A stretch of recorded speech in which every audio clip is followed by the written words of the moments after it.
چرچا کروں سنتوں کا، ہو کرم بہر خاک مدینہ۔ الحمدللہ رب العالمین، والصلاة والسلام على سید المرسلین، اما بعد فاعوذ باللہ من الشیطان الرجیم، بسم اللہ الرحمن الرحیم، والصلاة والسلام علیک یا رسول اللہ وعلی آلک واصحابک یا حبیب اللہ، الصلاة والسلام علیک یا نبی اللہ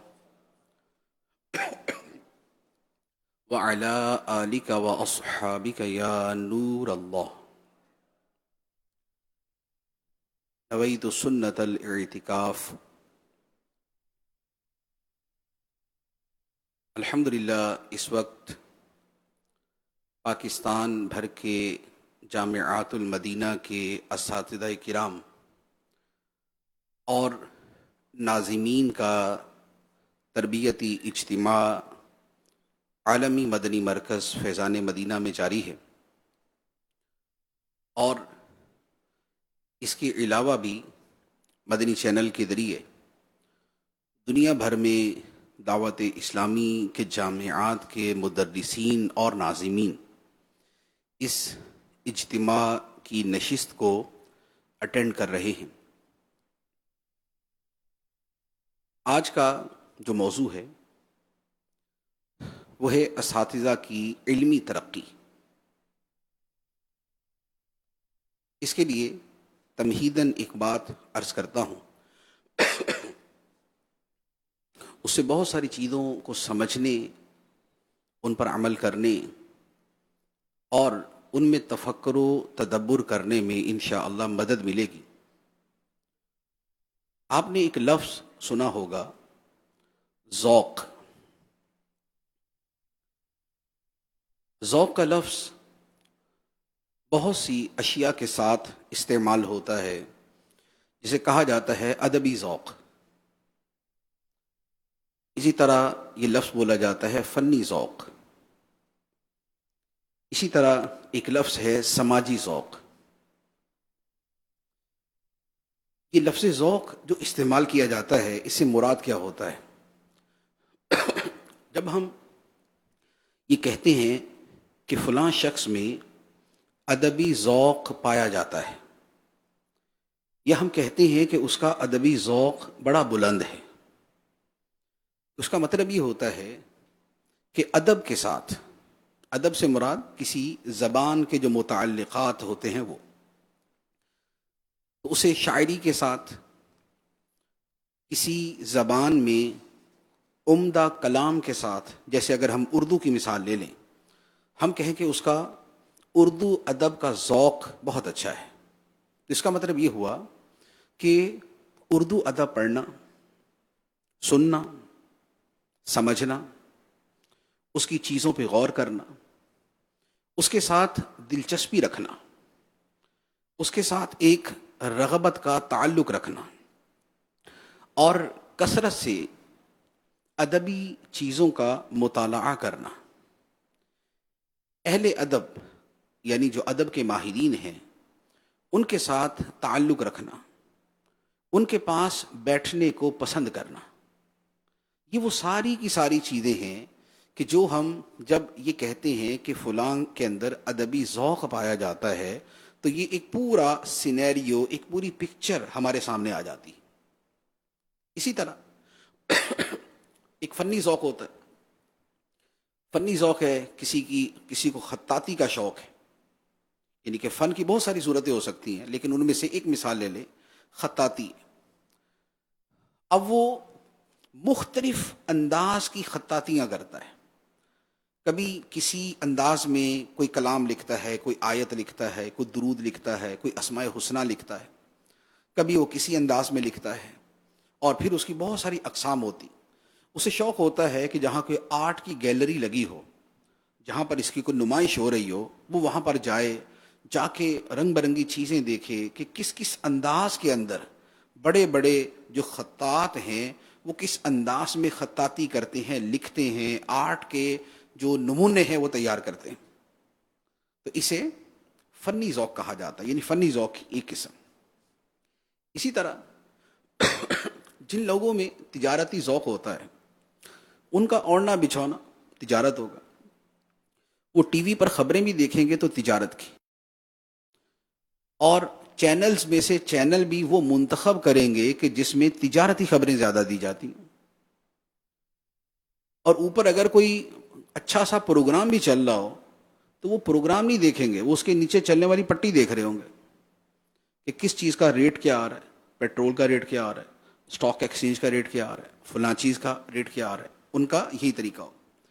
کاروباری لوگوں کے ساتھ بیٹھنا ان کو پسند ہوگا. کاروبار کے بارے میں، تجارت کے بارے میں ہونے والے سیمینارز یہ ان کے جانے کی پسندیدہ جگہ ہوں گی. جہاں تاجر لوگ بیٹھتے ہیں وہاں جانا اسے پسند ہوگا. اور بڑے پرانے پرانے تاجروں کے گر سیکھنا کہ انہوں نے تجارت میں کیسے ترقی کی، یہ ان کو بڑا اچھا لگے گا.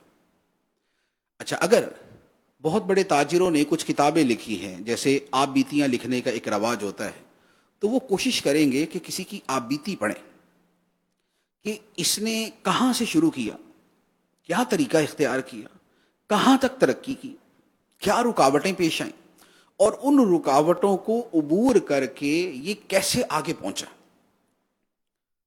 یہ ایک تجارتی ذوق رکھنے والے آدمی کا کام ہوگا. سماجی ذوق،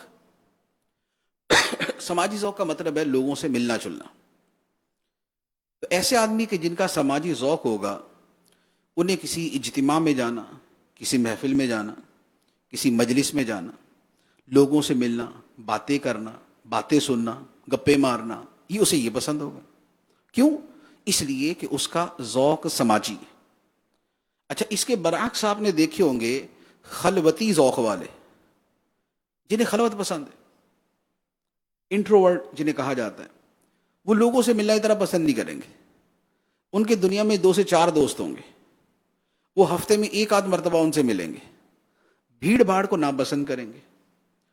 زیادہ لوگ جمع ہو جائیں تو ان کو گھبراہٹ ہونا شروع ہو جائے گی. تو ان کی زندگی اسی انداز میں گزرے گی کہ ان کا جو ذوق ہے وہ خلوتی ذوق ہے، ان کو تنہائی پسند ہوتی.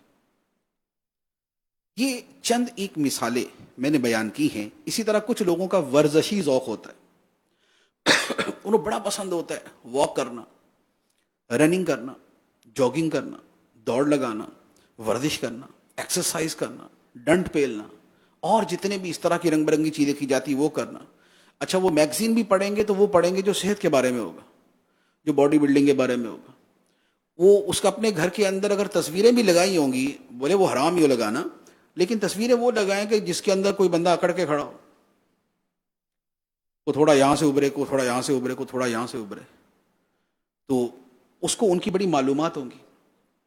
کچھ لوگوں کا کھیل کا ذوق ہوتا ہے، ان سے آپ کھلاڑیوں کے نام پوچھ لیں، کون سے سن میں کون جیتا تھا اور کون ہارا تھا، کون کپتان تھا، کون ونر تھا، کون مین آف دا میچ تھا، کون لوزر تھا.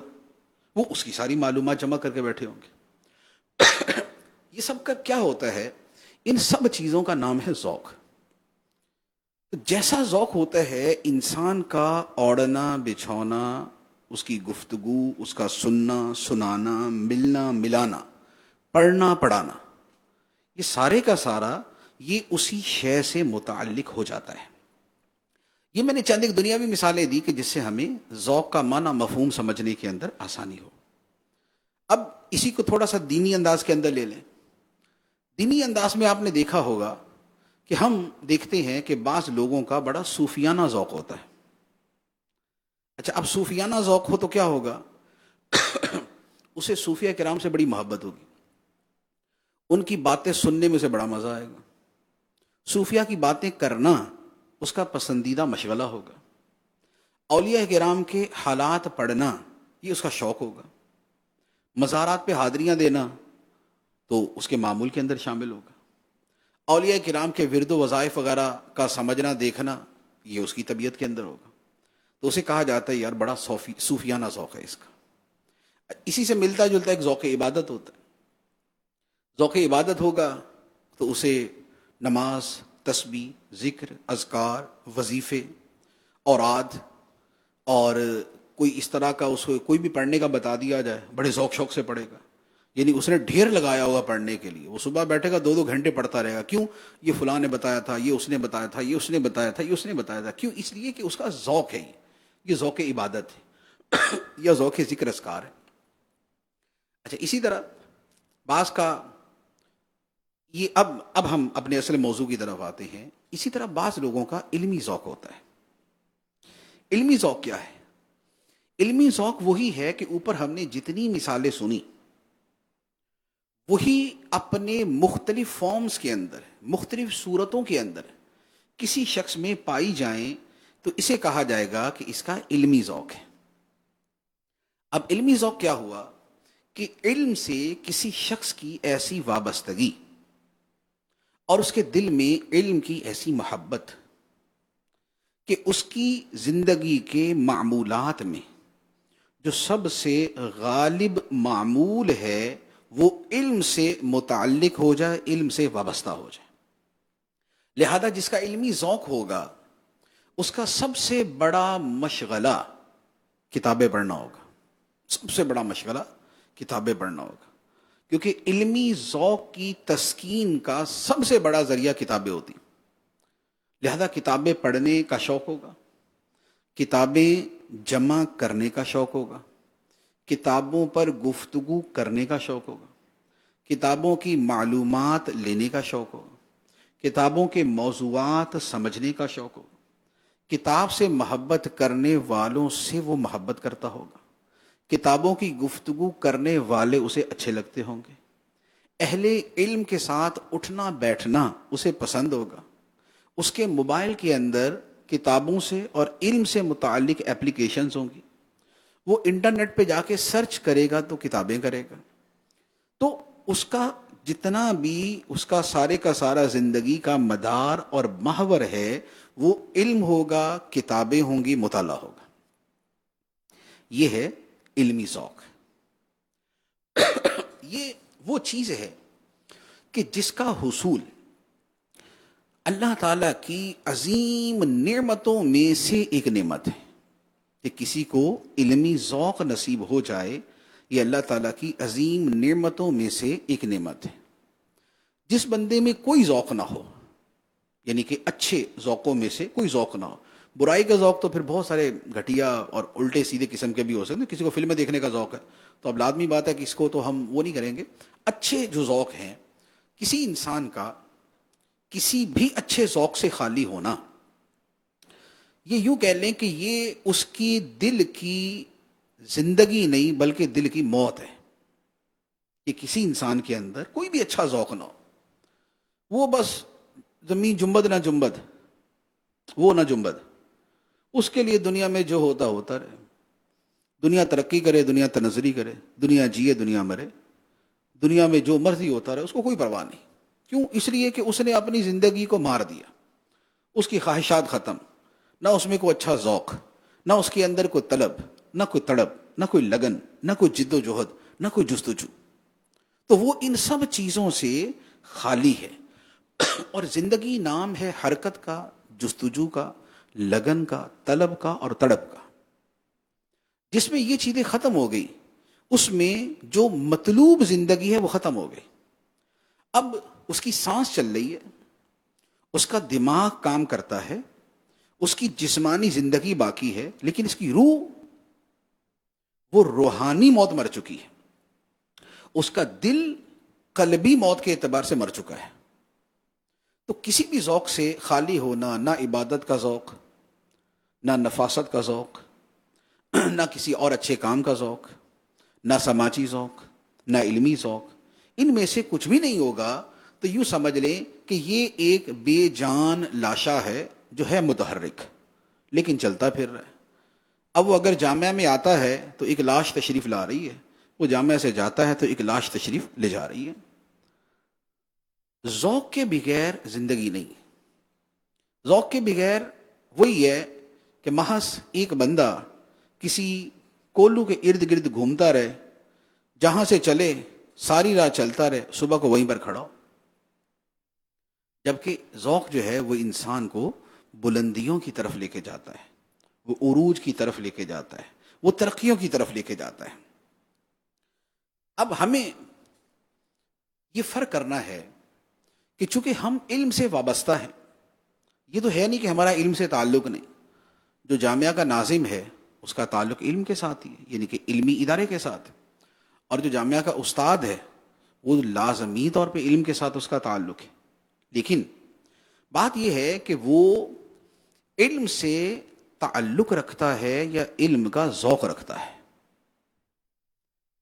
علم سے تعلق رکھنے والا وہ ہوگا کہ جس کی زندگی میں علمی مشغلہ محدود وقت کے لیے ہوگا، جو اجارے کا وقت، یا اس محدود وقت کے لیے جتنا مطالعہ ضروری ہے یا جتنی کتابیں ضروری ہیں بس انہی کے ساتھ اس کا تعلق ہوگا. تو یہ علم سے تعلق ہے لیکن یہ علم کا ذوق نہیں. تو جب ہم اپنے آپ کو تھوڑا سا اس انداز میں دیکھیں کہ کیا ہمارا علم یہ تھا کہ ہم نے کتابیں پڑھی، امتحان دیا، کامیاب ہوئے، نوکری لگ گئی، پڑھانا شروع کر دیا، اور اس کے آگے ہم نے علم کے اعتبار سے کچھ نہیں کیا، تو یہ پھر صرف علم کے ساتھ ایک ابتدائی اور بڑا بنیادی سا تعلق ہے یا بڑا سرسری سا تعلق ہے. یہ علم کے ساتھ ذوقی تعلق نہیں کہلائے گا. جبکہ ہوتا کیا ہے، اچھا علم کے ذوق کی ایک مثال بھی عرض کر دوں. آپ نے جتنے واقعات آج تک سنتے ہیں، سنے کہ فلاں بزرگ کا علم کا شوق ایسا تھا، وہ علم کے لیے اتنی محنت کرتے تھے، وہ علم کے لیے اتنی بھاگ دوڑ کرتے تھے، یہ سارے کے سارے ان کے علمی ذوق کی علامتیں. مثال کے طور پہ حضرت عبداللہ بن عباس رضی اللہ تعالی عنہما کا بڑا مشہور واقعہ کتابوں کے اندر موجود ہے. آپ فرماتے ہیں کہ نبی کریم صلی اللہ تعالی علیہ وآلہ وسلم کے دنیا سے تشریف لے جانے کے بعد میں نے یہ ذہن میں طے کر لیا کہ میں احادیث یاد کروں گا، احادیث جمع کروں گا. کیونکہ آقا کریم صلی اللہ علیہ وآلہ وسلم دنیا سے تشریف لے گئے تو اب آپ سے تو بالمشافہ سن نہیں سکتا، اور چونکہ آپ بچے تھے، چھوٹی عمر تھی آپ کی، تو آپ نے اتنی حدیثیں سنی نہیں تھی کہ آقا کریم علیہ الصلوۃ والسلام کی میکسیمم حدیثیں جتنی بندہ سن سکے، یاد کر سکے، جمع کر سکے وہ کرے. تو آپ نے کہا کہ میں نے طے کر لیا کہ مجھے جس کسی صحابی کے بارے میں پتہ چلے گا کہ فلاں کے پاس کسی خاص موضوع پر کوئی حدیث ہے تو میں اس سے جا کے سیکھوں گا. تو آپ فرماتے میں کیا کرتا تھا، فرمایا کہ دوپہر کے وقت میں اپنے گھر سے نکلتا قیلولے کے وقت، اور میں جا کر اس صحابی سے جس سے میں نے حدیث سننی ہوتی، میں ان کے گھر کے سامنے زمین کے اوپر لیٹ جاتا اور اپنی چادر کو تکیہ بنا لیتا اور وہیں پر بس آرام سے لیٹا رہتا. یعنی قیلولہ جو ہے وہ اسی انداز میں ہو رہا ہے کہ کسی صحابی کے گھر کے باہر تیز دھوپ اور گرمی کے اندر تھوڑا بہت سایہ تلاش کر کے وہاں پر بیٹھے ہوئے. اور فرماتے ہیں کہ ہوائیں چلتی، گرد اڑتی اور میرے سر پہ، میرے بدن پہ، میرے کپڑوں پہ پڑتی رہتی اور میں اسی حالت میں لیٹا رہتا. اور جب نماز کا وقت ہوتا، جیسے ظہر سے پہلے قیلولہ کیا اور ظہر کی نماز کا وقت ہوا، تو اب وہ صحابی جب گھر سے باہر تشریف لاتے تو میں باہر لیٹا ہوتا. تو وہ مجھے دیکھتے اور مجھے کہتے کہ اے نبی کے چچا کے بیٹے، اے نبی کے چچا کے بیٹے، آپ ایسا نہ کیا کریں. اب ہمیں کہہ دیتے، ہم خود آپ کے پاس آ جاتے، نبی پاک علیہ الصلوۃ والسلام کی نسبت سے ہم خود آپ کے پاس آ جاتے. تو آپ انہیں جواب دیتے کہ علم سیکھنے والے کو چاہیے کہ جس سے اس نے علم سیکھنا ہے وہ خود اس کے پاس چل کے جائے، نہ یہ کہ اسے اپنے پاس بلائے. اور اب اس انداز کے اندر آپ نے علم سیکھا اور سیکھتے سیکھتے اس مقام پر پہنچے کہ اس امت میں جو سب سے پہلے مفسر قرآن کا لقب ملا وہ حضرت عبداللہ ابن عباس رضی اللہ تعالیٰ عنہ کو ملا. اور اسی طرح حبر الامہ، یعنی امت کے بہت بڑے عالم. یہ لقب جو ملا یہ حضرت عبداللہ ابن عباس رضی اللہ تعالی عنہما کو ملا. اب یہ جو حضرت عبداللہ ابن عباس کا عمل ہے یہ کیا کہلائے گا؟ اسے کہتے ہیں علم کا ذوق. علم کا ذوق. پہلی بات کہ دل کے اندر یہ طلب اور تڑپ موجود ہے کہ مجھے علم سیکھنا ہے، نمبر ایک. نمبر دو، اس علم سیکھنے کے لیے عملی طور پر کوشش کرنی ہے. نمبر تین، اس علم کے سیکھنے میں گرمی، سردی، خزاں، بہار، موسم، وقت، حالات، ان سب کے اندر قربانیاں دے کر بھی بہر صورت علم سیکھنا. چوتھے نمبر پہ علمی ذوق کے لیے اہل علم سے ملاقات کرنی ہے، ملاقات رکھنی ہے. اور یہ ملاقات ایک آدھ مرتبہ نہیں، یہ زندگی کے ایک لمبے عرصے تک بطور معمول کے اپنانی ہے. تو جب علمی ذوق پیدا ہو اور پھر اس کے ساتھ مسلسل آدمی اس کے مطابق عمل کرے، پھر اس کے ساتھ آپ کا جو طریقہ کار تھا آپ بکثرت حضرت سیدنا عمر فاروق رضی اللہ تعالی عنہ کے ساتھ رہا کرتے تھے. کئی ایسے واقعات ہیں، کئی ایسی تفصیلات ہیں کہ جو حدیثوں کے اندر حضرت عبداللہ ابن عباس رضی اللہ تعالی عنہما سے مروی ہے، اور مروی یوں ہے کہ آپ نے حضرت عمر فاروق رضی اللہ تعالیٰ عنہ سے پوچھی ہوئی. یہ بخاری میں، مسلم میں، دیگر کتابوں کے اندر اس طرح کی حدیثیں موجود ہیں. تو یہ سب کیا ہے؟ اسے کہتے ہیں علمی ذوق. کہ علم کا ذوق، علم کی محبت، علم کی لگن، علم کی تڑپ، علم کی جستجو اور علم کے لیے بھاگ دوڑ، یہ انسان کو اس پر لگا دے کہ اس کے دل و دماغ پر علم چھایا ہو.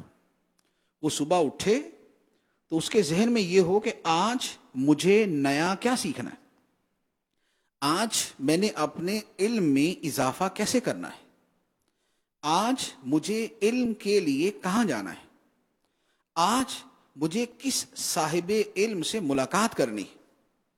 اور کتابوں کو شامل کر لیں تو ہم یوں کہیں گے کہ آج مجھے کس کتاب کا مطالعہ کرنا ہے، آج مجھے کتنا مطالعہ کرنا ہے، آج مجھے کتنے صفحات پڑھنے ہیں، میں نے اپنے علم کو کیسے بڑھانا ہے.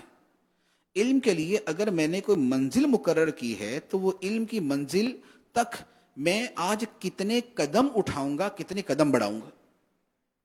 تو یہ جو سارے کا سارا ایک عمل ہوگا، یہ سارے کا سارا ذہنی ایک انقلاب ہوگا، یا ایک ذہنی یوں کہہ لے کہ ایک مشق ہوگی، ایک ذہنی جد و جہد ہوگی، پھر عمل اس کے ساتھ ہوگا. یہ سارا مل کے کہلائے گا کہ اس بندے میں علمی ذوق پایا جاتا ہے. تو ہم اپنے آپ کو تھوڑا سا اس انداز کے اندر دیکھتے جائیں کہ ہمارے اندر علمی ذوق کتنا ہے یا نہیں. نہیں ہے تو محرومی ہے، تو ذرا اس کا لیول چیک کر لیں کتنا ہے. جتنا زیادہ آپ پر یہ چیزیں آپ کے دل و دماغ پر غالب ہوں گی، آپ کا علمی ذوق اتنا ہی بلند ہوگا. تو علمی ذوق کو جانچنے کا طریقہ یہ ہے. اچھا، اب یہ ہے کہ چونکہ علم عبادت ہے اور اعلیٰ درجے کی عبادت ہے، علم عبادت ہے اور اعلیٰ درجے کی عبادت ہے، اور اللہ کی رضا اور اللہ کا قرب پانے کا ایک بہترین ذریعہ ہے، ایک بہترین ذریعہ علم. مفسرین، محدثین، فقہا، مجتہدین، اکثر مجددین، انہوں نے اللہ کا قرب اور اللہ کی رضا حاصل کرنے کے لیے علم کا راستہ اختیار کیا. ایک ہوتا ہے نا عبادت کا راستہ ہے، اس میں بندہ عبادت کی طرف زیادہ ہوتا ہے.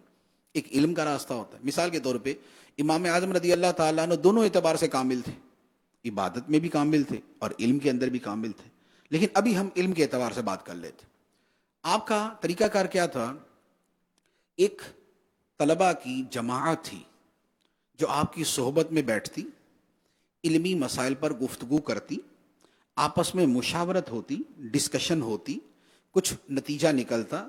کوئی کسی مسئلے پر دلیل کے طور پہ آیت پیش کرتا، کوئی حدیث پیش کرتا، کوئی جو بھی اس کے ذہن میں روایت آتی وہ پیش کرتا، اور یہ سارا کچھ ہوتے ہوتے پھر ایک اجتہاد کا سلسلہ جو ہے وہ چلا، جس کے نتیجے میں آج دنیا میں فقہ حنفی سب سے بڑے ایک فقہی مسلک اور فقہی مذہب اور فقہی مشرب کے اعتبار سے موجود ہے۔ تو یہ کیا تھا؟ یہ علمی ذوق تھا۔ لیکن جو میں نے کہا کہ علم چونکہ عبادت ہے، یہ آپ بس کرتے ہیں نا، ٹھیک ہے، کافی ہو۔ علم جو ہے وہ عبادت ہے اور اللہ کی رضا کا ذریعہ ہے، تو شیطان اس راہ میں جتنا رکاوٹ بنتا ہے وہ آپ سمجھ سکتے ہیں۔ آپ نے وہ روایت تو سنی ہوگی، میں صرف اشارہ کر دیتا ہوں کہ شیطان نے اپنے چیلوں سے جب حساب کتاب لیا، ہاں بھی آج کس نے کیا کارنامہ سر انجام دیا، تو ایک نے کہا جناب میں نے آج ایک بندہ نماز کے لیے جا رہا تھا، میں نے روک دیا۔ دوسرے نے کہا جی میں نے کسی کو جو ہے وہ فجر کے لیے اٹھنے نہیں دیا۔ اور تیسرے نے کہا کہ طالب علم جو ہے وہ علم کے لیے جا رہا تھا اور میں نے اس کو علم سے روک دیا۔ تو شیطان نے سب سے زیادہ لاڈ پیار جو ہے وہ اسی کے ساتھ کیا جو علم سے روکنے والا تھا۔ کیوں؟ اس لیے کہ شیطان پر عبادت سے زیادہ شدید شے علم ہے۔ اسی کو نبی پاک صلی اللہ علیہ وآلہ وسلم نے فرمایا نا، فقیہ واحد اشد علی الشیطان من الف عابد، کہ ایک فقیہ، ایک عالم دین، ایک دین کی سمجھ رکھنے والا، یہ شیطان پر 1000 عابد سے زیادہ شدید ہوتا ہے۔ 1000 عابد سے شیطان کو اتنی تکلیف نہیں ہوتی جتنی ایک عالم دین سے ہوتی ہے، کیونکہ عالم دین کی سب سے بڑی شے یہ ہے کہ وہ اپنا عقیدہ بچا لیتا ہے، اور عبادت گزار جہالت کی وجہ سے ہو سکتا ہے کہ ایمان اور عقیدے سے ہی ہاتھ دھو بیٹھے، تو عبادت گئی ساری کی ساری، فائدہ کیا ہو، ساری زندگی کی نمازیں برباد۔ جبکہ عالم جو ہے اس کے عمل میں کوتاہی ہو بھی تو ایٹ لیسٹ اس کا عقیدہ بچ جاتا ہے۔ نمبر 1۔ نمبر 2 یہ ہے کہ عبادت گزار کی عبادت صرف اس کے ساتھ ہے، اور عالم کا علم ہو سکتا ہے ہزاروں لوگوں کو فائدہ دے رہا ہو۔ ایک آدمی اگر عالم ہے اور وہ بیان کر رہا ہے اور اس کے بیان کے سننے والے جیسے 3-4 ہزار افراد بیٹھے ہوئے، تو بتائیے کہ شیطان کو تکلیف کس سے زیادہ ہوگی؟ اس بندے سے کہ جو کسی حجرے میں بیٹھ کے تسبیح کر رہا ہے، جو کسی حجرے میں بیٹھ کے عبادت کر رہا ہے، یا اس بندے سے جو 3000 اور بندے تیار کر رہا ہے کہ علم سیکھو اور سکھاؤ؟ تو شیطان کے لیے زیادہ تکلیف دہ چیز یہ ہوتی ہے۔ تو چونکہ شیطان عبادت کی راہ میں اور علم کی راہ میں رکاوٹ بنتا ہے، تو علمی ذوق کی راہ میں رکاوٹ بننا اور اس حوالے سے وسوسے ڈالنا، یہ لازمی بات ہے کہ یہ شیطان کرے گا ہی کرے گا۔ اب شیطان اس میں وسوسہ کیا ڈالتا ہے؟ اس کے ذہن میں ہوتا یہ ہے کہ بھائی جتنا پڑھنا تھا پڑھ لیا، اور پڑھ کے کرنا کیا ہے؟ اور پڑھ کے کرنا کیا ہے؟ یا پڑھنے سے پیٹ تو نہیں بھرتا، پیٹ تو کمائی سے بھرے گا، پڑھنے سے تو پیٹ نہیں بھرے گا۔ اب یہ اور اس سے ملتے جلتے اور 20 قسم کے جملے ہوں گے کہ جو شیطان وسوسے کے طور پہ ذہن میں ڈالتا ہے۔ لیکن یہ کس کے دل میں آئیں گے؟ یہ اس کے دل میں آئیں گے کہ جس کے دل میں جس کا علم سے تعلق تو ہے لیکن اس کے دل میں علم کا ذوق نہیں۔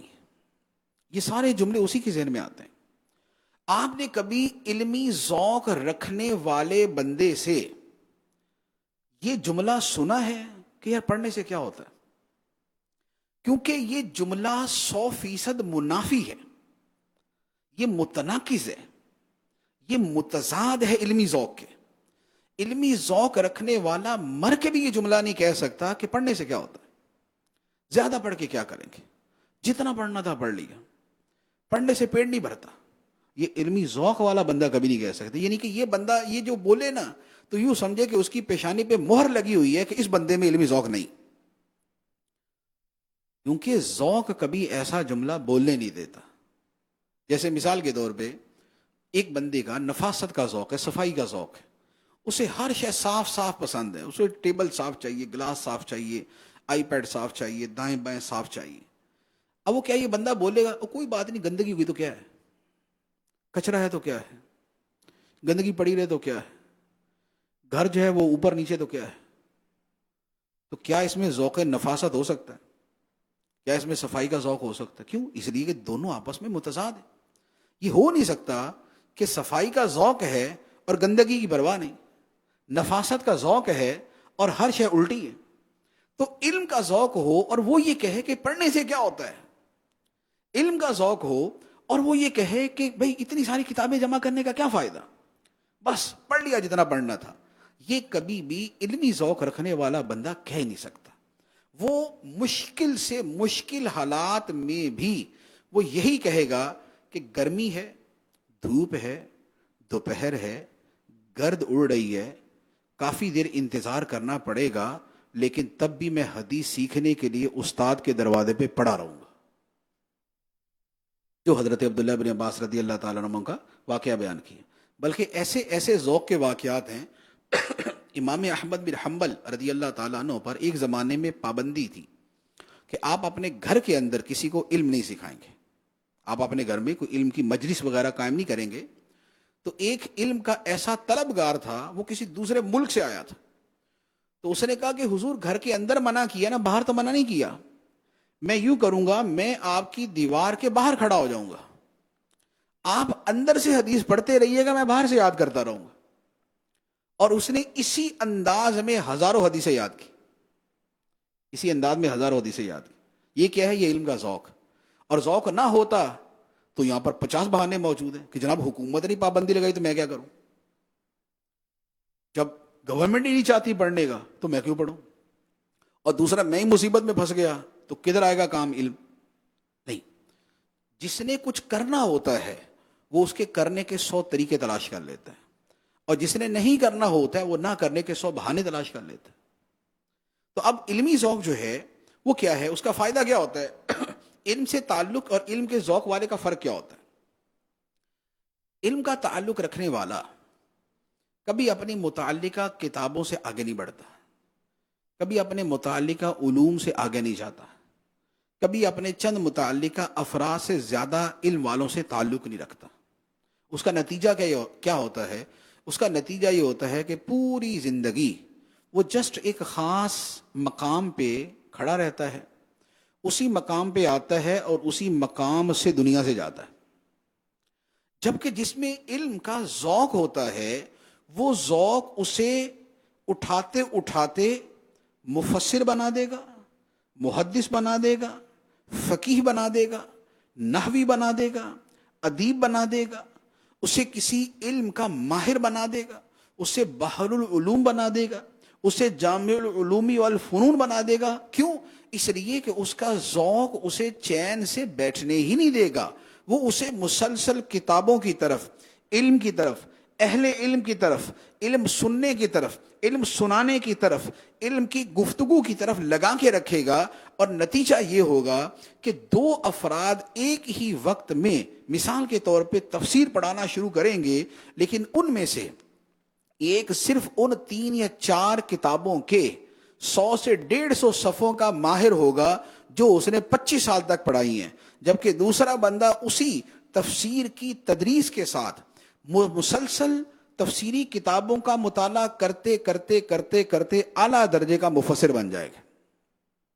مفسر سے مراد مصنف نہیں ہوتا کہ جس نے تفسیر کی کتاب لکھی ہے وہ مفسر ہے.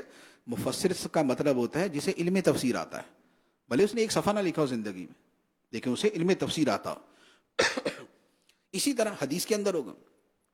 حدیث کے اندر ایک پڑھانے والا جو ہے، جو اس کو کتاب دی گئی ہے اور جتنے اس کے صفحے دیے گئے اور جتنی گنتی کی احادیث دی گئی ہیں، وہ اس سے ایک حدیث بھی اوپر جانے کی کوشش نہیں کرے گا، وہ اس سے ایک صفحہ بھی آگے بڑھنے کی کوشش نہیں کرے گا کہ نہیں یہ بے ادبی میں نہیں کر سکتا. کیوں؟ اس لیے کہ میرے اندر ادب ذوق ہی نہیں. لیکن جس کے اندر علم کا ذوق ہوگا وہ اس ایک کتاب سے بھی کیا سے کیا کر لے گا. اس کے لیے آپ ان لوگوں کو دیکھیں کہ جنہوں نے حدیث کی کسی چھوٹی سی شے کے اوپر بھی اتنا بڑا بڑا کام کر دیا ہے کہ وہ کام پڑھتے آنکھیں ٹھنڈی ہو جاتی. مثال کے طور پہ اربعین نووی ہے. اربعین نووی کی 40 حدیثیں، یعنی کہ 40 کے نام پر وہ حدیث کا مجموعہ ہے. امام نووی رحمۃ اللہ علیہ نے انہی حدیثوں میں غور و فکر، تفکر و تدبر، محنت و جستجو، اور کوشش کر کے شرح لکھ کر اس اربعین نووی کو اس کی شرح کے ساتھ ایسا کر دیا کہ آج سے سینکڑوں سال پہلے کا کیا ہوا کام بھی پوری دنیا کے مدارس کے اندر چل رہا ہے. یہ کیا تھا؟ یہ وہ علمی ذوق تھا. اچھا، اسی طرح احادیث کے اسی طرح کا مجموعہ ہے. علامہ ابن رجب حنبلی علیہ رحمہ نے جامع العلوم والحکم کے نام سے اتنی موٹی کتاب حدیث کی لکھی ہوئی. اسی طرح بہجت النفوس کے نام سے بخاری شریف کی کچھ احادیث کی شرح جو ہے وہ 2 جلدوں کے اندر لکھی گئی ہے. اسی طریقے سے اور بہت ساری کتابیں. تو چند حدیثوں کا مجموعہ لیا، اسی کی تشریح، توضیح، تفصیل اور اس کے اوپر علم حدیث کے اعتبار سے کلام کر کر کے اس کا ایسا شاندار مجموعہ تیار کر دیا کہ آج پوری دنیا کے اندر اسے پڑھا جاتا ہے، اسے یاد کیا جاتا ہے. تو یہ کیا تھا کہ تھا تو وہی بنیادی کام جو دوسرے اور ہزاروں نے کیا ہوگا، لیکن علمی ذوق نے اسی کام میں محنت کے ذریعے، اسی کام میں مزید کوشش کے ذریعے اسے کہاں سے کہاں پہنچا دی. تو لہذا جو صرف علم سے تعلق رکھتا ہے کہ آنا ہے جانا ہے، آنا ہے جانا ہے، تو پوری زندگی وہ صرف آنا جانا ہی دکھاتا ہے. اور جو علم کا ذوق رکھتا ہے وہ اسی علم کے اندر اس درجے کو پہنچتا ہے کہ دوسروں کے لیے مشار الہ بن جاتا ہے، کہ دوسرے اس کی طرف اشارہ کرتے ہیں کہ بھائی اس فن کے اندر یہ ماہر آدمی، اس فن کے اندر یہ ماہر آدمی، اس شعبے کے اندر کلام کرنا تو فلاں بندے سے کر. تو یہ علمی ذوق اگر آپ کے اندر موجود ہے تو پھر یوں کہہ لیں کہ پھر طریقہ کار یا آدمی کی جو اٹھان ہے وہ اس انداز کی ہوتی. اچھا، اسی طرح شیطان، جیسے یہ میں نے وسوسہ ایک بیان کیا کہ شیطان کا وسوسہ ہوتا ہے کہ یہ جتنا پڑھنا تھا پڑھ لیا بھائی، اور زیادہ پڑھ کے کیا کرنا. اسی طرح بعض اوقات یہ بھی ہوتا ہے کہ شیطان دل و دماغ میں یہ خیال ڈالتا ہے کہ بھائی اس کے ساتھ دنیاوی کون سی منفعت وابستہ ہے، علم کے ساتھ کون سی مالی منفعت وابستہ ہے. تو مالی منفعت، مادی منفعت، دنیاوی منفعت یہ وابستہ ہو تو پھر تو علم پڑھا جاتا ہے. یہ نہ ہو تو بہت سارے وہ ہیں کہ جن کا ذوق سائڈ میں ہو جاتا ہے. کیوں؟ اس لیے کہ وہاں ذوق نہیں ہوتا، وہاں تعلق ہوتا ہے. اب آپ اسی جملے کو سامنے رکھیں جو ہو سکتا ہے 10 کے ذہن میں وسوسے کے طور پہ ہو، اور ہو سکتا ہے کہ 10,000 کے ذہن کے اندر وسوسے کے طور پہ ہو. پہلی بات تو یہ سوچ لیں کہ علم کے بارے میں دل و دماغ میں یہ خیال ہونا کہ اس سے میری کون سی دنیاوی منفعت وابستہ ہے، اس میں میری کون سی دنیاوی ترقی ہے، اس میں میری دنیا کا کون سا فائدہ ہے. تو پہلے تو یہ سوچیں کہ یہ وسوسہ ہے یا الہام. میں علم اس لیے مزید نہیں پڑھوں گا کیونکہ میرا اس میں مالی فائدہ ہی نہیں ہے، میرا اس میں دنیا کا فائدہ ہی نہیں، میرا اس میں مادی فائدہ ہی نہیں. تو اب یہ جو خیال ہے، اب اسے کیا کہیں گے، الہام یا وسوسہ؟ وسوسہ کہیں گے، الہام تو نہیں ہو سکتا. ٹھیک ہے نا، الہام فرشتے کی طرف سے ہوتا ہے، تو فرشتہ تو ایسی باتیں نہیں کرتا. کیوں؟ اس لیے کہ فرشتوں کے سامنے تو اللہ تعالیٰ نے علم کی عظمت ویسے ہی ظاہر فرما دی تھی. حضرت آدم علیہ السلام کو فرمایا تھا کہ انبئونی باسماء ہؤلاء، فرشتوں سے فرمایا کہ بتاؤ ان چیزوں کے نام، اور پھر آدم علیہ السلام نے بیان کر دیے. تو فرشتے جو ہے وہ تو علم کی عظمت کو جانتے ہیں، اور دوسرا یہ ہے کہ وہ حکم الہی کے پابند ہیں، تو وہ دل میں بات ہی وہ ڈالتے ہیں جو خدا کی رضا کی ہے، اور یہ بات خدا کی رضا کی نہیں ہو سکتی. تو اب ہم یہ سوچ لیں کہ ہم نے ایک بات اپنے ذہن میں رکھی، جیسے اگر زید، عمر، بکر جو بھی ہے، اس نے اپنے ذہن میں یہ بات رکھی کہ بھائی میں زیادہ مطالعہ اس لیے نہیں کروں گا، میں زیادہ کتابوں کی طرف توجہ اس لیے نہیں دوں گا، میں زیادہ اہل علم سے اس لیے نہیں ملوں گا کہ مجھے اس کے اندر کوئی مالی، دنیاوی، مادی کو منفع نظر نہیں آتی. اگر کوئی اس سوچ کے ساتھ چلتا ہے تو اس کا مطلب یہ ہوا کہ اس نے اپنی زندگی کی ایک بہت لمبے دورانیے کی بنیاد ایک وسوسے پہ رکھی ہوئی ہے. اس نے اپنے زندگی کے ایک لمبے دورانیے کی بنیاد وسوسے پہ رکھی ہوئی ہے، اور وسوسہ ہے شیطان کی طرف سے. تو اس کا مطلب یہ ہوا کہ اس نے اپنی زندگی کی ڈگر کو شیطان کی مرضی پر رکھ کے چلانا شروع کیا ہوا. اب وہ پچھلے 1 سال سے ایسا ہے، یا وہ 5 سال سے ایسا ہے، یا وہ 10 سال سے ایسا ہے، یا وہ 15 سال سے ایسا ہے، وہ 20 سال سے ایسا ہے. اگر وہ 20 سال سے ہے تو اس کا مطلب یہ ہوا کہ 20 سال سے وہ شیطان کے اس کہنے پر چل رہا ہے. فَزَيَّنَ لَهُمُ الشَّيْطَانُ أَعْمَالَهُمْ، شیطان نے اس کی اسی بے علمی اور اسی علمی بد ذوقی کو اس کے لیے مزین کر دیا کہ تمہیں فائدہ کیا. تو لہذا اب وہ اسی وسوسے کے اوپر چلتا جا رہا ہے. تو اب پہلی بات تو یہ ذہن میں رکھیں کہ ہم یہ دیکھیں کہ ہماری علمی زندگی کی بنیاد الہام پر ہے یا وسوسے پر، فرشتے کی ترغیب پر ہے یا شیطان کی جو ہے وہ بہکانے پر. تو جب ہم تھوڑا سا اس پہ غور کریں گے تو ہمیں سمجھ آنا شروع ہو جائے گا کہ ہماری زندگی کس نہج پہ چل رہی ہے. ایک بات. دوسری بات، ہمارے علم کے ساتھ ہمیں دنیا کا فائدہ ہے یا نہیں. تھوڑا سا غور کریں. قرآن مجید میں علم کے فضائل ہیں. اللہ تعالیٰ نے علم والوں کے درجے بلند کیے. علم والے اور بے علم برابر نہیں.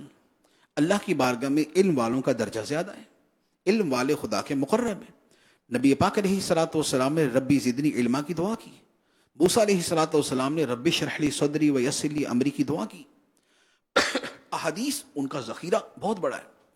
تو اب غور کریں کہ قرآن اور حدیث کی ان نصوص کے بعد بھی ایک سچا مومن اپنے دل میں کوئی بھی بات رکھ کر صرف اس وجہ سے وہ علم سے دور رہ سکتا ہے کہ مجھے چونکہ اس کا دنیا کا فائدہ نہیں ہے، مجھے اس کا مالی فائدہ نہیں ہے، تو اب بھلے اللہ نے قرآن کے اندر ترغیب دی ہو اور بھلے اللہ نے قرآن کے اندر فضائل بیان کیے ہوں اور بھلے نبی پاک علیہ الصلوۃ والسلام نے حدیثوں کے اندر اس کے فضائل بیان کیے ہوں، یہ سارے فضائل، یہ ساری ترغیبیں، یہ ساری آیتیں حدیثیں اپنی جگہ، لیکن چونکہ مجھے اس کا مالی اور دنیاوی فائدہ نہیں ہے لہذا میں علم نہیں پڑھوں گا،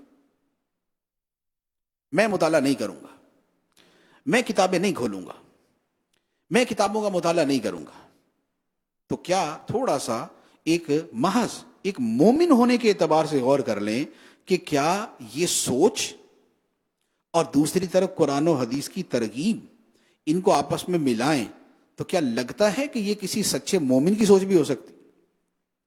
یہ وہ چیزیں ہیں جس طرح کی چیزوں کے بارے میں قرآن فرماتا ہے ان کنتم مؤمنین، اگر تم مومن ہو، اگر تم مومن ہو، اگر تم مومن ہو. قرآن پاک میں بہت ساری آیتیں ایسی. وہ آیتیں کہاں پر ہیں؟ وہ آیتیں ایسی ہی جگہ پر ہیں جہاں ایمان کے تقاضے کی بات ہو رہی کہ یہ ایمان کا تقاضا ہے، تم اسے پورا کرو اگر تم مومن ہو. اسی کو سامنے رکھتے ہوئے آپ علم کے بارے میں قرآن کی آیتیں، نبی پاک علیہ الصلوۃ والسلام کی حدیثیں یہ سامنے رکھ کے تھوڑا سا اپنے اوپر یہ غور کریں کہ تم علم پڑھو، تم مطالعہ کرو، تم اپنے علم میں اضافہ کرو، تم اہل علم کی صحبت میں بیٹھو. اگر تم مومن ہو، اگر تم ایمان رکھنے والے ہو اللہ کے ان فرامین پر اور نبی کے ان فرامین پر. تو یہ بیسیکلی پوری پکچر یہ بنتی. اچھا، اسی طرح اپنے علم کی سستی، کاہلی اور علم کی طرف نہ دل کا مائل ہونا، کتابوں سے دوری ہونا اور علمی گفتگو زبان پہ کبھی نہ آنا، اب اس چیز کو ایک طرف رکھیں اور دوسری طرف آپ غور کریں کہ ہمارے بزرگان دین جن سے ہمیں بڑی محبت ہے، اولیاء کرام، مفسرین، محدثین، مجتہدین، مجددین، علماء، فقہا، ان جتنی ہستیوں کی سیرت ہے، سوانح ہے، اور ان کی سوانح میں حصول علم کے لیے ایک سے بڑھ کے ایک قربانی، ایک سے بڑھ کے ایک جدوجہد، راتوں کا جاگنا، نیند کا قربان کرنا، بھوکے پیٹ اور پیاسے ہونے کی حالت میں بھی علم سیکھنا، گھر کا سامان بیچ کر بھی کتابیں خریدنا، اور ایک ایک حدیث کی تلاش میں یا ایک ایک کتاب کی تلاش میں ملکوں کے سفر کرنا. ان ساری چیزوں کو سامنے رکھ کے دیکھے کیا ان کے سامنے کو مالی منفعت تھی؟ کیا ان کے اس علمی ذوق کے لیے کہ ان کو مادی منفعت پکار رہی تھی؟ تمہیں عہدہ ملے گا، تمہیں منصب ملے گا، تمہیں شہرت ملے گی، تمہیں دولت ملے گی، تمہیں پیسہ ملے گا، اور جو ہے وہ تمہارا نام ہوگا دنیا کے اندر. نہیں، ان سب کے دل و دماغ کے اندر ایک بات تھی کہ اللہ کو علم پسند ہے، علم والے پسند ہے. اللہ کو علم پسند ہے، علم والے پسند ہے. ایک وہ ہے جو مطالعہ کرتا ہے، ایک وہ ہے جو نہیں کرتا. ان دونوں میں اللہ کو وہ پسند ہے جو مطالعہ کرتا ہے. ایک وہ ہے جو علم نہیں سیکھتا، دوسرا وہ ہے جو سیکھتا ہے. اللہ تعالیٰ کو علم سیکھنے والے پسند ہے. ایک وہ ہے جو علم کو مسلسل بڑھانے کی کوشش کرتا ہے، اور دوسرا وہ ہے کہ جس کے اندر علم کے بارے میں کوئی طلب ہی نہیں ہے. اللہ تعالیٰ کو طلب والا زیادہ پسند ہے. تو یہ جتنے بزرگان دین تھے، یہ اللہ کی اس پسند کی محبت میں اور علم کی محبت میں یہ پڑھتے تھے، یہ آگے بڑھتے تھے، یہ سیکھتے تھے، یہ مشقتیں اٹھاتے تھے، یہ کوشش کرتے تھے. تو اب غور کریں کہ ہمیں اپنی اس سوچ کے پیچھے چلنا ہے جس کی بنیاد شیطان کا وسوسہ ہے، یا ہمیں اس طریقے پر چلنا ہے کہ جو اللہ تعالیٰ کے ان بندوں کا ہے کہ ان عبادی لیس لک علیہم سلطان، بے شک میرے وہ اعلیٰ درجے کے مقرب بندے ہیں کہ جن پر تمہارا زور نہیں چلے گا. خدا نے شیطان سے فرمایا تھا. تو یہ وہ ہے نا کہ جن کو وسوسے، تو کہ ان کو شیطان نے وسوسے نہیں ڈالے ہوں گے، ان کو بھی ڈالے ہوں گے، لیکن وہ وسوسے کا جواب کیسے دیتے تھے؟ مردانگی کے ساتھ. کہ اس نے ہمیں کہا کہ تم نے نہیں پڑھنا، وہ کہتے ہم اسے ڈبل پڑھ کے دکھائیں گے. جیسے سرکار غوث پاک کا واقعہ ہے نا کہ ہمیشہ رات کو پورا قرآن پاک پڑھتے تھے. تو ایک مرتبہ شیطان نے کہا کہ تھوڑا سا کبھی آرام بھی کر لیا کرے. کیا ہر وقت جو ہے نا وہ ہر روز رات کو پورا قرآن پڑھتے عبادت کرتے؟ تو فرماتے ہیں کہ میں سیڑھیاں چڑھ کے اوپر جا رہا تھا عبادت کے لیے، تلاوت کے لیے. تو جس زینے کے اوپر شیطان نے مجھے وسوسہ ڈالا، میں نے وہیں کھڑے ہو کے پورا قرآن مجید مکمل کر دیا. یہ ہے مردانگی، جسے تصوف کی زبان میں کہتے ہیں فتوت. فتوت یہ ایک جمع مردی کہا جاتا ہے. تو اصحاب کہف کو بھی اللہ تعالیٰ نے کیا فرمایا؟ انہم فتیۃ آمنوا بربہم وزدناہم ھدی. وہ کون تھے؟ فتیۃ، فتن کی جمع فتیۃ. حضرت ابراہیم علیہ السلام کے بارے میں ان کی قوم نے کہا تھا سمعنا فتن، ہم نے ایک نوجوان کو سنا ہے ان بتوں کے بارے میں باتیں کر رہا تھا جب آپ نے ان کو توڑا تھا. تو یہ فتوت ہوتی ہے، یہ بہادری ہوتی ہے، یہ شجاعت ہوتی ہے، یہ مردانگی ہوتی ہے. تو مردانگی یہ ہے کہ شیطان کے وسوسے کے مقابلے میں اب اسے ڈبل کر کے دکھانا ہے. تو شیطان کہتا ہے کہ اچھا ایک پڑھ لو بس جیسے تیسے نا، تو آپ دو پڑھیں. وہ دو کا بولے تو چار پڑھیں، وہ ایک سے منع کرے آپ دو پڑھ کے دکھائیں. تو اس کا مقابلہ جو ہے، جب بندہ مقابلے پہ آتا ہے تو پھر اس کے لیے علم پڑھنا آسان ہو جاتا ہے. تو یہ جو علم میں اضافہ ہے، جو علم کا ذوق ہے، یہ انسان سے سارے کام کروا لیتا ہے. اچھا پھر ایک اور چیز ہے، ہمارے علم کے ہم علم پڑھیں، اگر زیادہ مطالعہ کریں، زیادہ کتابیں پڑھیں، اور جو اس کے دیگر جتنے بھی ذرائع ہو سکتے ہیں، آگے جا کے میں تھوڑا سا اس کا ذکر بھی کرتا ہوں. علم میں اضافے کا نمبر ایک ہمیں فائدہ ہوگا، بڑی واضح سی بات ہے. نمبر دو امت کو فائدہ ہوگا. ہمیں فائدہ ہوگا، امت کو فائدہ ہوگا. کیوں؟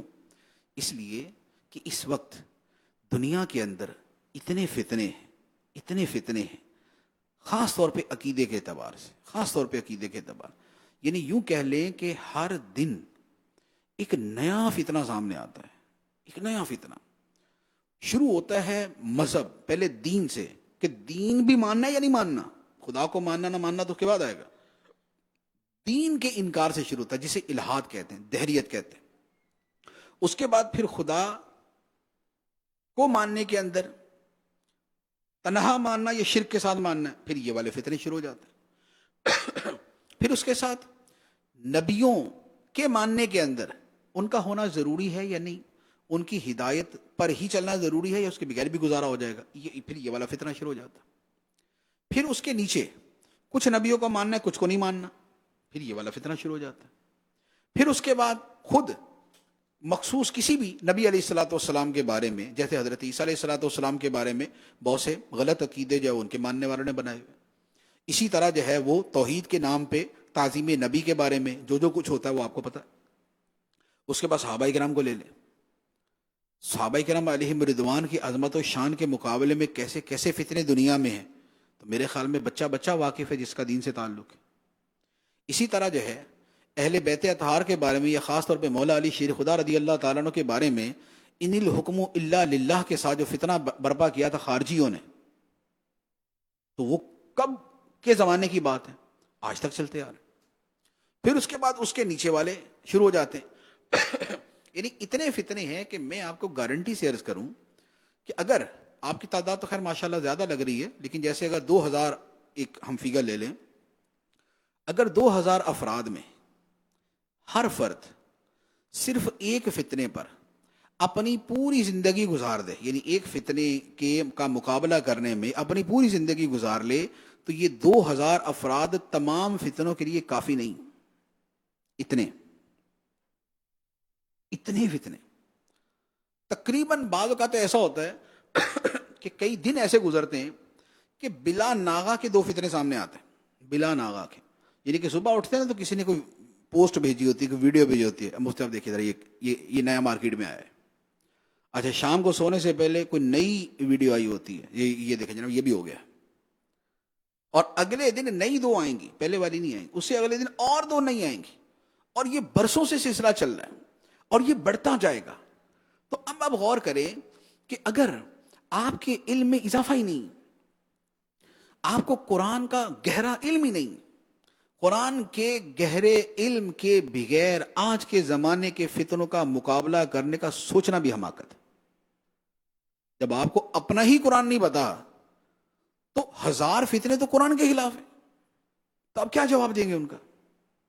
اس کے بعد اچھا پھر اسی طرح جو توحید کے بارے میں، جو وجود باری تعالیٰ کے بارے میں، جو صفات باری تعالیٰ کے بارے میں جو لوگ نئے سے نئی جو ہے وہ چیزیں لا کے گمراہ کر رہے ہیں، تو آپ کو وہ سارا علم کہاں سے ملے گا؟ قرآن سے ملے گا۔ قرآن پڑھ کے تو آپ کو پتہ چلے گا کہ اصل عقیدہ ہے کیا۔ عقائد نصفی پڑھ کے آپ کا گزارا نہیں ہوگا، یہ آپ یاد رکھیں۔ آپ یہ کہیں کہ عقائد نصفی کے 3 صفحے پڑھ لیے متن کے، اور لے دے کے اس پہ شرح لگا کے جو ہے اس کے تھوڑا بہت زیادہ بڑھا چڑھا کے پڑھ لیا، اور آج کے زمانے کے فتنوں کا مقابلہ کرنے کی بات کریں، نیور ایور، ہو ہی نہیں سکتا، الا یہ کہ بالکل ہی کوئی علم کا ایسا سمندر ہو کہ وہ ایک کتاب کو بھی اپنی شرح کے ساتھ کہاں سے کہاں پہنچا دے، تو اس کا معاملہ جدا ہے۔ لیکن میں عمومی احوال کے اعتبار سے کہہ رہا ہوں، تو آپ سمجھتے ہیں کہ عقائد نصفی کے 3 صفحے پڑھ کے آپ ساری دنیا کے فتنوں کا مقابلہ کر لیں گے؟ ایسا کچھ نہیں ہوگا۔ تو قرآن کے گہرے علم کے بغیر آپ دنیا کا مقابلہ نہیں کر سکتے۔ تو امت تو فتنوں میں پڑی ہوئی ہے۔ امت کو گمراہ کرنے کے لیے پہلے تو ہوتا تھا کہ بھئی ایٹ لیسٹ مسلمان رہے گا، کو عقیدے کے اندر جو ہے نا وہ ادھر سے ادھر لے جا کے اس کو گمراہی کے درجے میں لے کے جائیں گے۔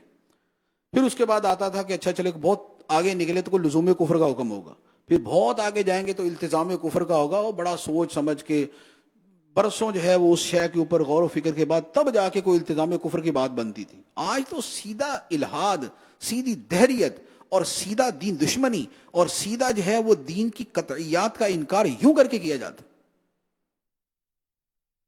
ہمارے ملک کے اندر اور انداز ہوگا، کسی دوسرے اسلامی ملک میں اور انداز ہوگا، اور کسی دوسرے جو ہے وہ دارالکفر کے اندر کوئی اور ہی انداز چل رہا ہوگا، اور ہر جگہ پر یوں کہہ لیں کہ نہ جانے کیا کیا ہو رہا ہے۔ یعنی اگر لسٹ بنائیں تو 1000 کی لسٹ بنانا کوئی مشکل نہیں۔ تو اب اس کا مقابلہ کس نے کرنا ہے؟ اس کا مقابلہ آپ کریں گے یا اس کا مقابلہ انہوں نے کرنا ہے جن کا علم سے کوئی تعلق ہی نہیں؟ کیونکہ عقیدے کے درجے پہ اور عقیدے کے لیول پہ ہر شے کا مقابلہ علم سے ہوگا۔ کوئی آپ ہاتھ کے اندر کو ڈنڈا لے کے تھوڑی جائیں گے کہ آپ سر پھاڑ دیں گے اس کا، بھی ایسا نہیں ہوگا۔ آپ نے اپنے علم سے مقابلہ کرنا ہے، لیکن معذرت کے ساتھ آپ تو علم کے اندر آگے بڑھنے کی کوشش نہیں کرتے۔ ہم تو یہ سمجھ کے بیٹھے ہوئے کہ نہیں جناب بس یہ جو ہمارا اتنا ڈیوریشن ہے، ہمارا اتنا دورانی ہے، بس اس کے اندر ہم پڑھیں گے، اس سے آگے نہیں پڑھیں گے۔ کتابیں کتنی پڑھی ہیں پوچھ کے ذرا دیکھ لیں، یا اپنے بارے میں غور کر لیں کہ ذرا بتائیں پچھلے 6 مہینے کے اندر آپ نے کتنی کتابوں کا مطالعہ کیا ہے؟ تو بس اکثریت کا اللہ ہی حافظ ہے. وہ صاف صاف بول دے, ایک کتاب کا بھی مطالعہ نہیں کیا کہ کوئی ہمارے اوپر جو ہے نا مسلط کر کے کوئی ہفتہ وار رسالہ ہمیں پڑھا دیا تو پڑھا دیا. اگر ہم غور کریں, ہم میں سے کتنے ہیں جنہوں نے اس مہینے کا, پچھلے مہینے کا یہ ماہنامہ فیضان مدینہ ہی پڑھا؟ بڑا علمی ماہنامہ ہے, علمی مضامین ہوتے ہیں, بہت ساری چیزیں ہوتی ہیں اس کے اندر. حدیث کی کتابیں کتنی پڑھی, تفسیر کی کتابیں کتنی پڑھی, تصوف کی کتابیں کتنی پڑھی, سیرت کی کتابیں کتنی پڑھی, اور دیگر علوم کی کتابیں کتنی پڑھی, فقہ کی کتابیں کتنی پڑھی. تو ہم ذرا ایک ایک لفظ بولتے جائیں اور اپنے بارے میں غور کرتے جائیں کہ ہمارا مطالعہ کہاں کھڑا ہے. ہم نے پچھلے 6 مہینے کے اندر کتنے اہل علم سے ملاقات کی ہے؟ تو شاید جواب یہ نکلے کہ ایک اہل علم سے ملاقات کی ہے, اور 6 مہینے میں کتنے دن بنتے ہیں؟ 180 دن. تو ایک اہل علم سے 180 مرتبہ ملاقات کی ہے. وہ کون ہے اور کب ملاقات کی ہے؟ جی وہ روزانہ ہم صبح جب آئینہ دیکھتے ہیں نا, اس کے اندر ہم اپنے آپ کو دیکھتے ہیں, تو وہ اہل علم ہم ہی ہوتے ہیں جن کی روزانہ ہم زیارت کرتے ہیں. اور اہل علم سے ملاقات بھی کس لیے؟ گپے مارنے کے لیے نہیں, وقت گزاری کے لیے نہیں. اہل علم سے ملاقات علم کے لیے. کتنوں سے کی ہے؟ تو پچھلے 6 مہینے کا ذرا حساب اپنے سامنے رکھ کے آپ دیکھ لیں, کتابیں کتنی پڑھی, کتنے اہل علم سے ملاقات کی, کتنی مرتبہ علمی گفتگو کی ہے. تو ہم ذرا اپنی گفتگو نکال لیں. ہماری گفتگو میں کتنا حصہ سیاست کے بارے میں ہے, کتنا کھیلوں کے بارے میں ہے, کتنا ملکی حالات کے بارے میں ہے, کتنا کچھ اور چیزوں کے بارے میں, کتنا کچھ اور چیزوں کے بارے میں, کتنا کچھ اور چیزوں کے بارے میں, اور کتنا جو ہے وہ علمی گفتگو کے بارے میں. تو ہمارا بایو ڈیٹا سامنے آ جائے گا. ورنہ اپنا موبائل 6 مہینے کا پرانا چیک کر کے دیکھیں, 6 مہینے کا نامہ اعمال سامنے آ جائے گا کہ آپ نے کتنی علمی چیزیں دیکھی ہیں, کتنی غیر علمی چیزیں دیکھی. تو جو جس گھر میں آگ لگی ہو اور اس گھر کے جو چوکیدار ہیں اور جو اس کے گھر کے محافظ ہیں, انہیں اس گھر کی آگ کی پرواہ ہی نہ ہو, تو ان کو یہ دیکھنا پڑے گا کہ یار یہ اس گھر کے ہیں بھی یا نہیں, یہ اس گھر کے ہیں بھی یا نہیں. تو اگر امت فتنوں میں پڑ رہی ہے, اگر مسلمان جو ہے وہ نئے سے نئے فتنوں کے اندر مبتلا ہو رہے ہیں, اور اس لگی ہوئی آگ کے بارے میں ہمارا رویہ ہی سنجیدہ نہیں ہے, تو اس کا مطلب تو یہ ہوا کہ پھر پہلے تو تعلق پہ غور کرنا پڑے گا کہ تعلق ہے کتنا. تو ہمارا تعلق اتنا کمزور ہو گیا, تو ہم کتنا جو ہے وہ قرآن مجید کا مطالعہ, کتنی حدیث کی کتابوں کا مطالعہ, اس کے بعد کتنا جو ہے وہ نئے سے نئے موضوعات کا مطالعہ, کتنی پرانی کتابیں, کتنی نئی کتابیں, کتنا ہمارا علمی ذوق, کتنا ہم علم کے ساتھ شغف رکھتے ہیں. یہ ساری کی ساری چیزیں جو ہیں اب ان کو سامنے رکھیں, اور ساتھ میں شیطان کا وہ وسوسہ چلاتے رہے کہ نہیں جی سانو کی, ہمیں کیا, جو مرضی ہوتا رہے. یہ جو سوچ ہے تو کیا اس کا پوچھا نہیں جائے گا؟ کلکم راع و کلکم مسئول عن رعیتہ. اس حدیث کا جو جسے کہہ لیں کہ جو اس کا اصل جو منصوص علیہ اطلاق ہے وہ تو اپنی جگہ پر واضح ہے, لیکن کیا اس امت کے راعی آپ نہیں؟ کیا اس امت کے راعی ہم نہیں؟ ان لوگوں کے دینی ایمان کے تحفظ کی ذمہ داری کس کے پاس تھی؟ ہمارے پاس. احادیث میں تو یہ فرمایا ہے کہ یہ دین جو ہے, یہ علم جو ہے, علم دین ہے, دین علم ہے, اور اس علم کو اور اس دین کو ہر آنے والی نسلوں میں جو اہل عدل ہیں وہ اسے سیکھتے رہیں گے. جاہلوں کی تحریفیں, اہل باطل کی جو ہے وہ غلط چیزیں, اور اسی طرح تحریف کرنے والوں کی تحریفیں اور افتراءات, یہ ان کو دور کرتے رہیں گے. یہ حدیث مبارک آپ نے کتنی مرتبہ سنی ہوگی کہ جس عالم نے فتنے کے زمانے میں اپنے علم کو چھپایا اور فتنے کا رد نہ کیا, خلاصہ بیان کر رہا ہوں, فتنے کے زمانے میں علم چھپایا اور اس کو ظاہر نہ کیا, وَلَمْ يُظْهِرْ عِلْمَهُ إِذَا ظَهَرَتِ الْفِتَنُ وَالْبِدْعُ وَلَمْ يُظْهِرِ الْعَالِمُ عِلْمَهُ. تو آگے ہے کہ اس پہ اللہ کی لعنت, فرشتوں کی لعنت. تو کیا یہ فتنوں کا زمانہ نہیں؟ اور کیا یہ علم کے اظہار کی ضرورت نہیں؟ پھر فتنے عقیدے جیسے عقیدے کے ساتھ ویسے عمل کے ساتھ بلکہ حقیقت میں جو عملی فتنے وہ زیادہ ہیں. بے حیائی ہے اور بے عملی ہے، بے نمازی ہونا کوئی فتنہ نہیں کیا، مسجدوں کی بربادی کوئی فتنہ نہیں، مسجدوں کا کسی علاقے کے اندر نہ ہونا کوئی فتنہ نہیں، لوگوں کا دین سے جاہل ہونا کوئی فتنہ نہیں، لوگوں کو فرض علوم بھی نہیں آتی کوئی فتنہ نہیں، لوگوں کو نماز پڑھنی بھی نہیں آتی کوئی فتنہ نہیں، لوگوں کو کلمہ بھی صحیح طریقے سے نہیں آتا کوئی فتنہ نہیں، سارے فتنے۔ اس کا تعلق عمل کے ساتھ، اور یہ 4 مثالیں بیان کی ہیں، ورنہ جب آپ عمل کی دنیا میں جاتے ہیں تو آپ کے سامنے ڈھیر لگ جائیں گے۔ تو اب عقیدے کے اعتبار سے، عمل کے اعتبار سے اس قدر کثرت کے ساتھ فتنے ہو، اس لیے حدیث میں کیا فرمایا کہ اذا ظہرت الفتن او البدع، تو بدعت صرف عقیدے کی نہیں ہوتی، بدعت دلالت بھی ہوتی ہے، بدعت معصیت بھی ہوتی۔ یہ اب ہمارے ہاں جو رنگ برنگی چیزیں، جیسے ابھی قربانی کے ایام کے اندر کیا کیا بدعات جو ہے وہ قربانی کے اندر شروع کی، وہ گائے کی ریلیاں نکل رہی ہیں، ساتھ ڈھول بج رہے ہیں اور جناب ڈیک لگے ہوئے۔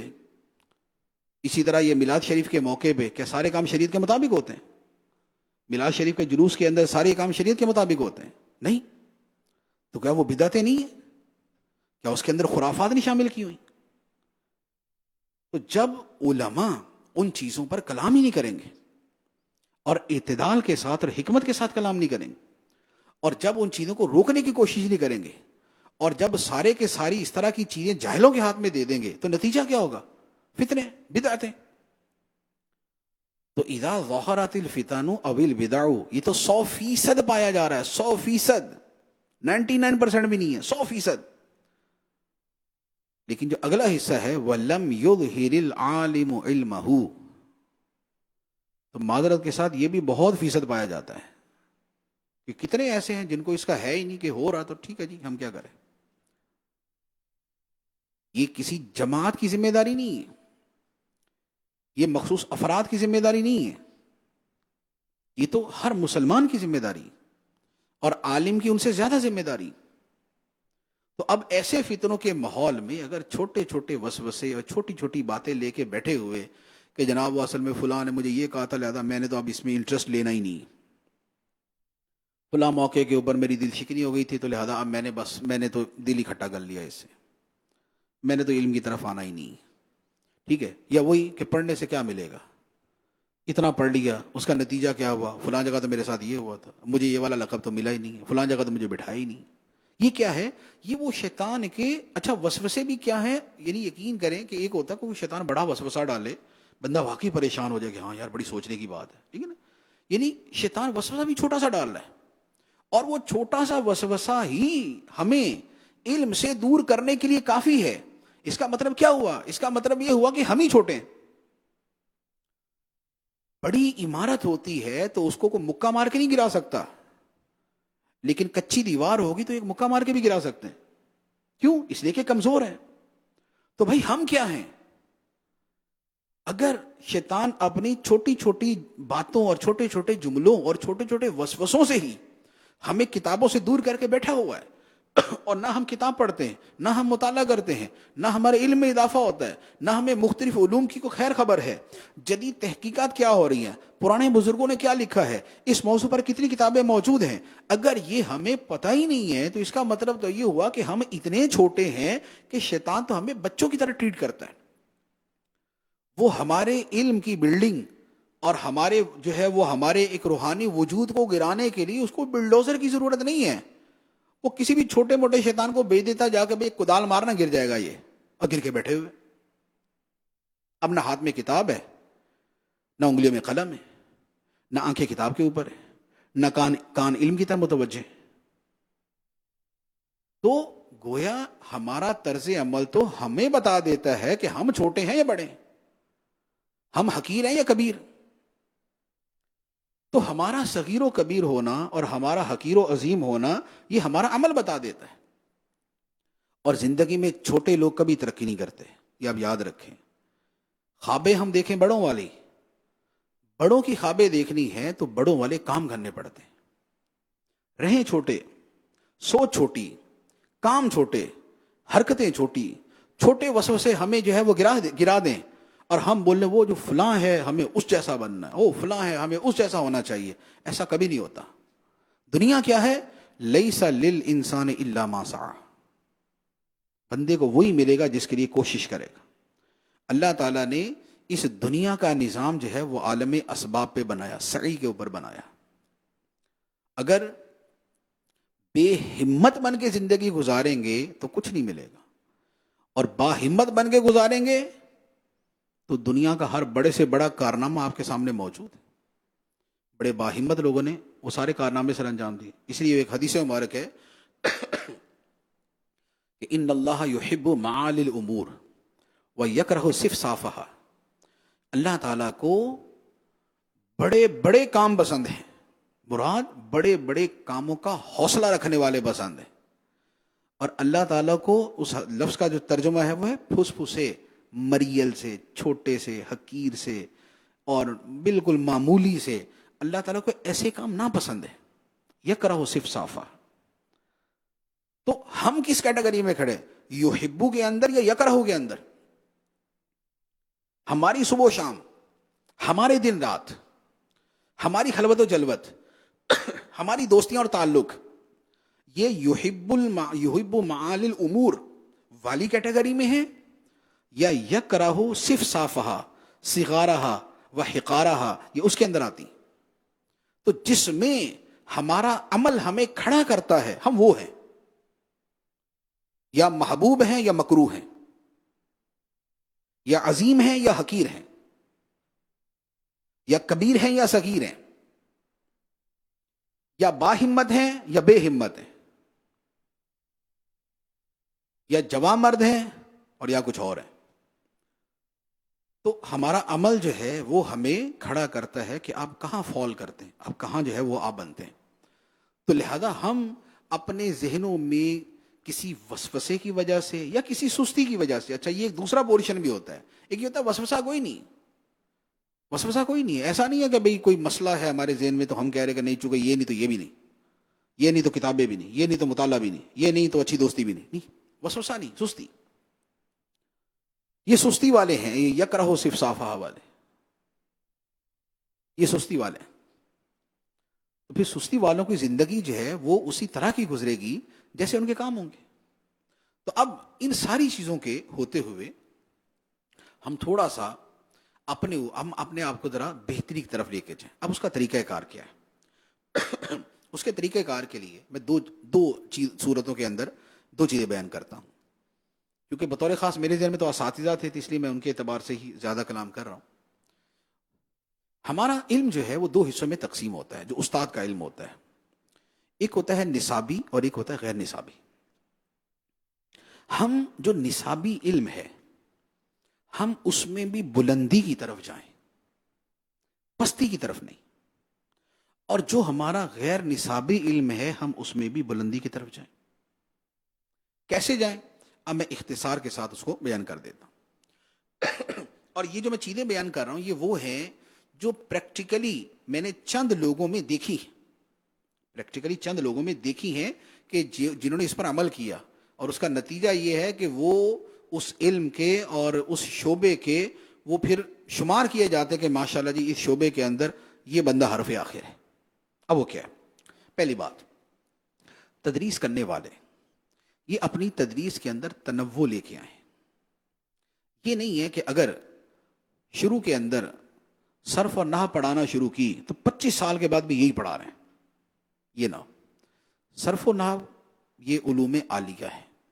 علوم عالیہ کے ساتھ جو علوم عالیہ ہیں ان کی طرف بھی ہیں، لہذا اس کے ساتھ فقہ بھی شامل کریں، حدیث بھی شامل کریں، اصول فقہ اصول حدیث بھی شامل کریں. ہر سال اگر مثال کے طور پہ 5 کتابیں پڑھاتے ہیں تو 5 کے ساتھ جو ہے اگلے سال میں 4 پرانی والی رکھیں، ایک نئی کر لیں، یہ علم نیا کر لیں آپ. اس سے اگلے سال میں پھر وہی 4 پرانی والی ہو جائیں اور پچھلی 4 میں سے ایک کو پھر تبدیل کر دیں.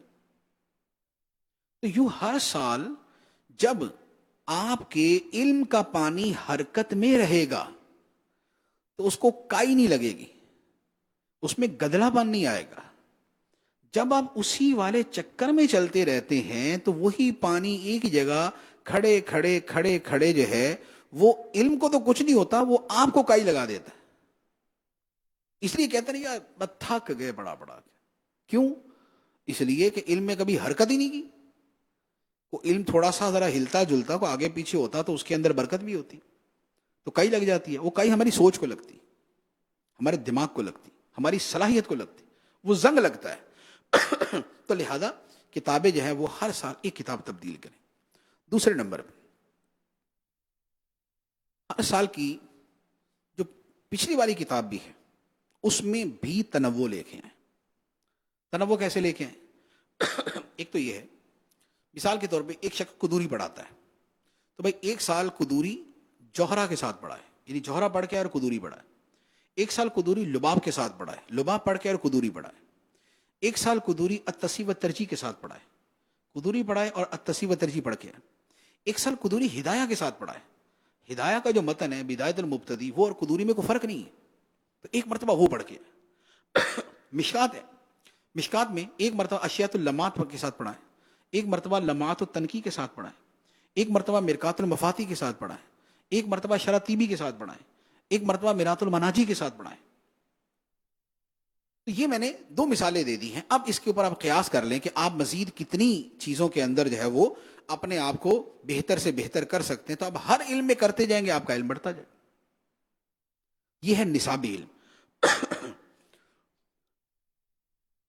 اب جو غیر نصابی علم ہے تو اب اس کے لیے وقت ختم ہو گیا، اس پہ میں ابھی کلام نہیں کر سکتا، اس لیے اس کو میں ٹوٹلی چھوڑ دیتا ہوں تاکہ کسی اور وقت میں پھر پورا اس کے اوپر کلام ہو.